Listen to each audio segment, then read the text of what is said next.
नमस्कार दोस्तों, मैं मृत्युंजय आपका स्वागत करता हूं हमारे इस चैनल सटीक परामर्श में।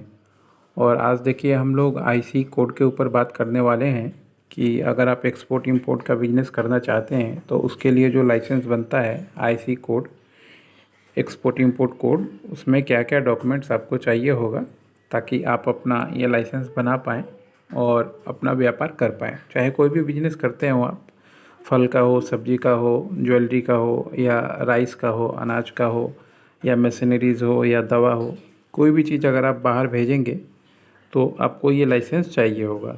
एक्सपोर्ट इंपोर्ट का कोड आपको अपने कंपनी के नाम पे बनाना ही पड़ता है। बिना इसके गवर्नमेंट आपको कोई भी सामान बाहर नहीं भेजने देगी। तो सबसे पहले देखिए इसमें डॉक्यूमेंट जो रिक्वायरमेंट होता है वो होता है आपका अभी आधार कार्ड। जो भी कंपनी के डायरेक्टर हैं या प्रोप्राइटर हैं या पार्टनर हैं उनका आधार कार्ड चाहिए होगा, पैन कार्ड चाहिए होगा, बिजनेस का नाम चाहिए होगा। जो भी आपने कंपनी में डॉक्यूमेंट्स बनाया है, आपने ज़रूर कोई प्रोप्राइटरशिप कंपनी बनाया होगा या पार्टनरशिप बनाया होगा या प्राइवेट लिमिटेड बनाया होगा, तो उसका जो पेपर है उसमें देखिएगा बिजनेस का नाम रहता है। जो कंपनी का आपका नाम होता है वही बिजनेस का नाम होता है, ब्रांड का नाम नहीं। ब्रांड का नाम अलग हो सकता है मगर कंपनी का नाम सेम ही रहता है। कंपनी के नाम में और ब्रांड के नाम में फ़र्क है। हो सके एक ही कंपनी का एक ही ब्रांड नेम हो सकता है और हो सके तो एक ही कंपनी का 4-5 ब्रांड चल रहा हो तो 4-5 ब्रांड नेम वो अपने नाम से रजिस्ट्रेशन करा के रखता है। उसके बाद जो भी प्रीमिसेस में आप ऑफिस है आपका जहाँ पे आप काम कर रहे हैं, तो उसका प्रूफ देने के लिए आपको वहाँ का रेंट एग्रीमेंट, अगर या लीज़ पे है तो लीज़ एग्रीमेंट, या रजिस्टर्ड है तो आपका अपना डॉक्यूमेंटेशन और इलेक्ट्रिसिटी का बिल, ये आपको चाहिए होगा। प्लस दोनों में से अगर मान लीजिए कोई भी डायरेक्टर या प्रोप्राइटर, उसका जो है ईमेल आईडी चाहिए होगा और साथ में उसका कैंसिल चेक। कैंसिल चेक किसका?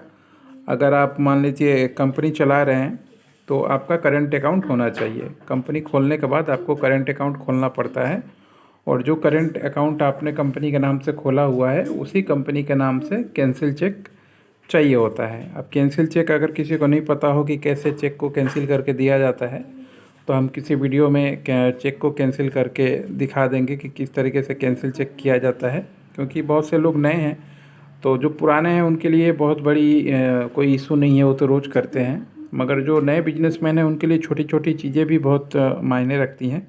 क्योंकि छोटी छोटी चीज़ें भी उनको समझाने वाला कोई नहीं होता, तो उसकी वजह से उनका रास्ता जो है बहुत समय तक रुका रहता है। उनको ढूंढना पड़ता है, खोजना पड़ता है, टाइम वेस्ट बहुत होता है।